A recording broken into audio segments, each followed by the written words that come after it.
Namaste, Pranam, Gita Dhyana. Om Parthaya Pratibodhitam Bhagavata Narayanena Swayam Vyasena Gratitam Purana Munina Madhye Mahabharatam Advaitam Ritavarshinim Bhagavatim Ashtadashadhyayinim Ambatvam Anusantadhami Bhagavad Gite Bhavatveshinim.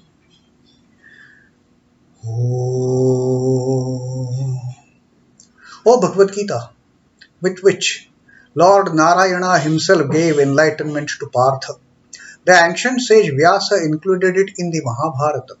O Goddess, showerer of the nectar like knowledge of non-dualism contained in your 18 chapters, O my affectionate mother, the destroyer of rebirth, I meditate upon you. Krishna Vandana. Vasudevasutam devam kansachanuramardanam devaki paramanandam krishnam vande jagadguru. Son of Vasudeva, the slayer of Kansa and Chanur, extreme delight for Mother Devaki, O Lord Krishna, the supreme teacher of the universe, my salutations to you. Srimad Bhagavad Gita, the 10th Adhyaya of Vibhuti Yoga, and Arjuna has put up his requests, what he seeks from the great Lord. Arjuna has told him that only he knows for sure that only Sri Krishna can clear my doubts.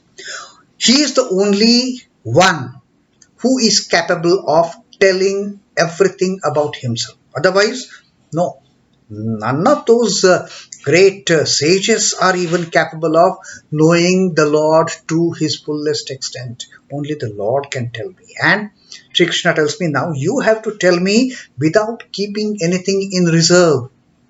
You have to tell me without keeping anything asheshena. Don't keep anything to yourself. Don't hide anything from me. Tell me completely about who you are.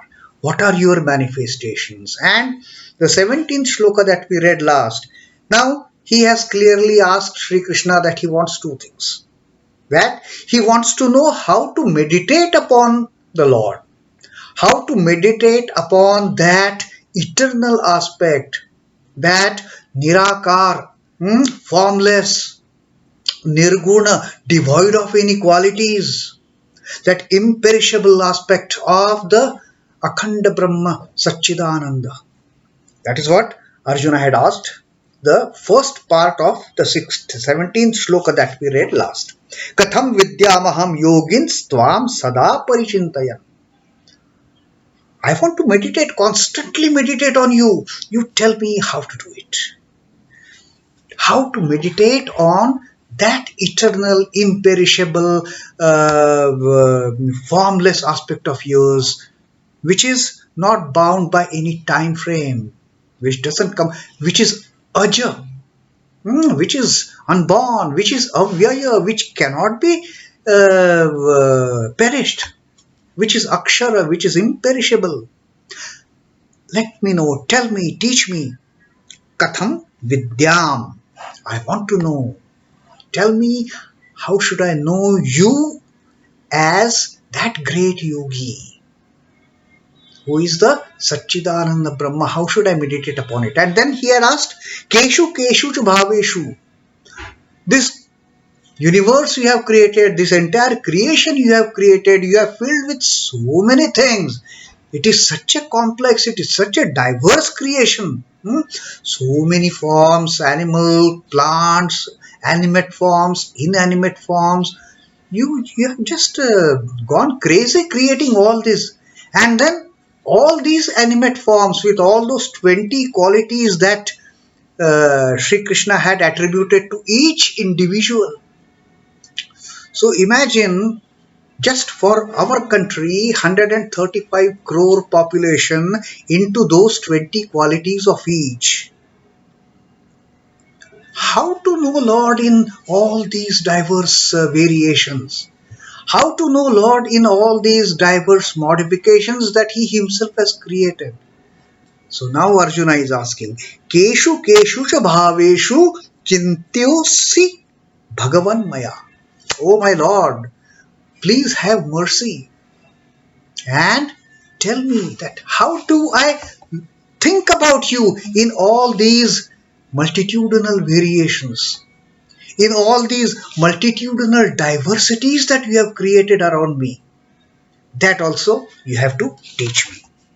How may I know you, O yogi? By constant meditation, the first part. And the second part, in what various aspects are you, O Lord, to be thought of by me? You have created human beings, animal beings, plant kingdom.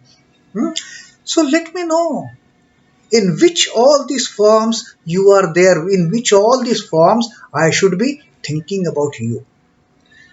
And then as Sri Ramakrishna had said that, like seeing the toy or imitation fruit or imitation animal, we get to think about the original. In the same way, the Lord, who is representing himself in all these diversities of the creation, by looking at those diversities, one should be remembering the God. Because God is pervading, God has pervaded this entire creation, and that Arjuna has already told Sri Krishna that you have pervaded everything. Vyapya tishtasi, you are occupying this entire creation and you are coolly sitting there occupying this entire creation. How to know you in this diversity? So that is the biggest question mark before Arjuna. And the 18th slok that we are going to read today, also Arjuna has put up this wonderful request to Sri Krishna that please explain to me in details. Earlier he said, you explain to me without keeping anything in reserve. O Sheshena. Vaktum arhasi o Sheshena. Now here Arjuna says, vistareṇātmano yogaṁ vibhūtiṁ cha janārdana. Vistarena, in details. Don't take shortcut in explaining to me. Take your own time, my dear Guru, my dear Lord, my dear friend. Vistarena. Vistareṇātmano yogaṁ. Vistareṇātmano yogaṁ vibhūtiṁ cha janārdana. Bhūyaḥ kathaya tṛiptir hi śhṛiṇvato nāsti me mṛitam. Vistareṇātmano yogaṁ vibhūtiṁ cha janārdana. O Janardana. Janardana is, O Lord of the Lord, who is adored by all the people. O Janardana. Now tell me in details. Explain to me in great details this yoga of your divine manifestation. This yoga of vibhūtiṁ. Explain to me in details, because I want to learn, I want to know that technique of seeing you in all these divine manifestations, in all these diverse creations that you have created. I want to see you in all of them. So explain to me without keeping anything in reserve, and explain to me in detail. Vistarena, vistar karke batao. Explain to me in great detail. Bhūyaḥ kathaya tṛiptir hi. Bhūyaḥ, again, kathaya, again tell me. Tṛiptir śhṛiṇvato nāsti me mṛitam. Tṛiptir nāsti. I am not satisfied. Now you have to tell me again in the detail, because bhūyaḥ katham. Bhūyaḥ katham is whatever you have to told so far.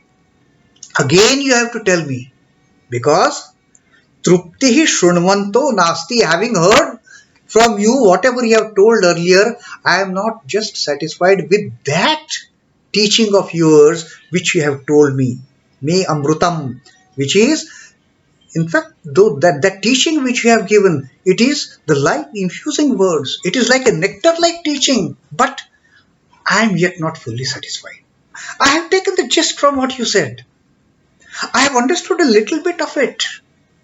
But still, whole lot of doubt, whole lot of unexplained things are still there in my mind. What you have said, of course, undoubtedly is amrutam. It is nectar-like. But I am not fully satisfied. Still the doubt remains in my mind that what can further be? You have told me you are Akshara, you have told me all about that Akshara Brahma Yoga and all that you have told me your vastness, you have told me you have filled in this entire universe. You have filled me, whatever you look around is filled by me. But I am not in them. It is filled by me, but I am not them. They are in me, but I am not in them. All these things you have told, but still a doubt lingers in my mind as to how to perceive you in all these. Give me that technique. Give me that methodology. Simply you are telling, okay, I believe it. I believe it, your word 100%. And that's what Arjuna had told him. What you said is the ultimate truth for me. But I am not satisfied because I want to realize myself. Simply listening from the Guru that walk on this path and thinking about walking on that path, I cannot move forward. I must walk on that path to move forward. So tell me how to walk on that path. That is what now Arjuna is ultimately requesting Sri Krishna. That tell me in all the details. That tell me again in detail, O Janardana, of your yoga powers and attributes. Yogaṁ, vibhūtiṁ cha. Your great yogic powers and all your divine manifestations. You tell me again about it, because I am not satisfied with hearing your life-infusing words so far. I have grasped, yes. I have grasped. I have also told you about your nature in the shloka that Arjuna had, 12th shloka, that Parabrahma, Param Dhama, Param Pavitram, Paramam Bhavan. All those qualities of the great Lord, Arjuna knows. He has narrated to them. He has learned them from other sages and also from the Lord himself. But Arjuna says that whatever I have heard, all those nectar-like words, I have grasped little bit. I have taken that knowledge. I have memorized it. But still I am not fully satisfied. Because what you have told me is the true nature, fine. But how to see you in all these diversities? No two beings are alike. How to get that idea fixed on my mind that although these two beings are not alike, Lord dwells in them. How to reach that realization, that you have to teach me.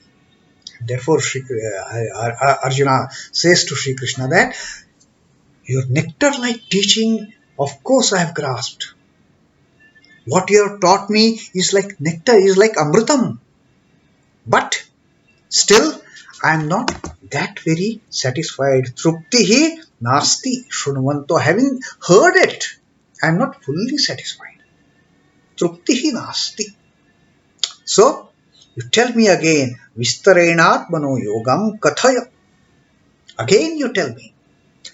So that is what Arjuna's request to Sri Krishna to further explain this vibhuti part of it. To further explain this divine manifestation of the great eternal Lord in all these diversities of the creation.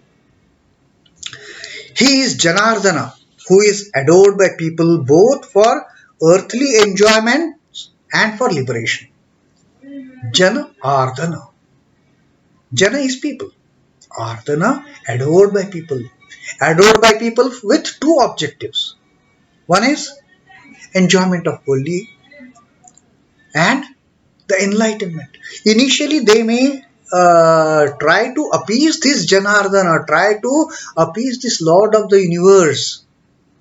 to gain those small benefits, those small worldly enjoyments. But later, as they come to know more and more about this great power of Janardana, this great power of the eternal Lord, then their hankering after those earthly enjoyments starts melting down, starts dissolving, starts disappearing, and then they start hankering after the eternal enlightenment, the illumination, the ultimate realization, emancipation. Yoga here indicates the power to know and handle things properly. And therefore, Arjuna here says, tell me about your yoga. Tell me about your that Buddhi yoga that you were talking about. I give Buddhi yoga to my devotees. Tell me about that yoga. And the Vibhutim also. Your manifestation in this creation through all this diversity. Let me know. Let me perceive you in all this diverse creation. Now these are the attributes of God which spontaneously remind man of Him. Absorption in the attributes of God is as good as absorption in Him. So he tells him, tell me, let me think about all the diverse beings that you have created. Let me meditate upon them as you. Teach me that technique. So that meditating on this individual, I can know you residing in that individual. I can know you dwelling in that individual, you dwelling in that being. Teach me that secret, teach me that technique. Although in the Rajavidya, Rajaguhya Yoga, Sri Krishna has already dwelt upon that subject. But like Arjuna said here, I am not fully satisfied. I want to know more details about it. More details about his secret, more details about this knowledge. While matters earthly are satiating, matters godly are never so. Earthly matters, they are satiating. There is an end to fulfilling that desire. If supposing I want to eat, some rasagullas or gulab jamuns, how many can I eat? After a certain level, I will say, Baba, now it is enough. If I want to eat ice cream, how much ice cream I can eat at a single sitting? Maybe 1 scoop, 2 scoops, 3 scoops at the most. Then I will say, Baba, enough, now I am full. This happens with the earthly fulfillments. But with the godly things, with the divine things, there is no satiety. How so much we are filled with the devotion, we never feel satisfied. Oh, it is enough now. The divine aspects, they are unsatiating. We cannot ever get contented with the divine accomplishments, with the divine achievements, with the divine fulfillments. Those are unending desires. The divine, earthly desires you have, and then you even repent why I have done it. We eat 25 gulab jamuns or 25 rasagullas or 25 chocolates, and then we repent, why did I do? I have so much of acidity, so much of heartburn, so much of trouble I am having. But that never happens with the divine consumption, with the divine inebriation. That never happens. While matters earthly are satiating, matters godly are never so. The Jivatman grows increasingly in divinity as he dwells on the divine attributes of the Paramatma. See the case of Arjuna. He has heard so much from Sri Krishna, still he is not satisfied. He wants to know more. Now he wants to know the technique of seeing the Lord in all this diverse creation. He is not satisfied with the theoretical knowledge. He has had enough of theoretical knowledge through all these 9 adhyayas that we have read, and also the portion of the Vibhuti Yoga 10th adhyaya. He has got all the theoretical knowledge, but he is not satisfied with it. He may have earned 100% marks for that matter, but Arjuna is not 100% satisfied, and therefore Arjuna says that, let me know more, let me know more, let me know more. And what Sri Ramakrishna says on this, Sri Ramakrishna says the relationship between Ishvara and Jivatma is like that between magnet and iron. The Paramatman is the magnet and Jivatman is a piece of iron. So the moment the piece of iron comes in the range of that magnetic force, it starts going towards the magnet. It doesn't have to make any effort on its own. The magnet automatically pulls it. The magnet automatically draws that piece of iron towards itself. The Paramatman automatically draws that Jivatman, like the Paramatman has started drawing Arjuna to him. Arjuna says, I want to know more about you, Lord. I want to know in details. Don't leave anything from me. Tell me everything in details. Tell me everything vistareṇā and asheshena. These are the requests that now Arjuna has made in this 17th and 18th shloka of the Vibhuti Yoga, the yoga of divine manifestation, the yoga of divine glories of the Lord. So that was the 18th shloka that we read today. From the next shloka, Sri Krishna is going to address all those queries and going to explain everything in detail about the Lord's divine manifestation. How to know the Lord, how to know the ultimate reality exists in all this diversity. That is what Sri Krishna is going to opening our eyes. He is going to tell everything without keeping anything in reserve and in details. Asheshena vistareṇā, he is going to tell us. That will be from the next reading. Till then, Om Namo Bhagavate Vasudevaya. Sri Krishna Arpanamastu. Jai Sri Ramakrishna. Jai Thakur. Jai Swamiji.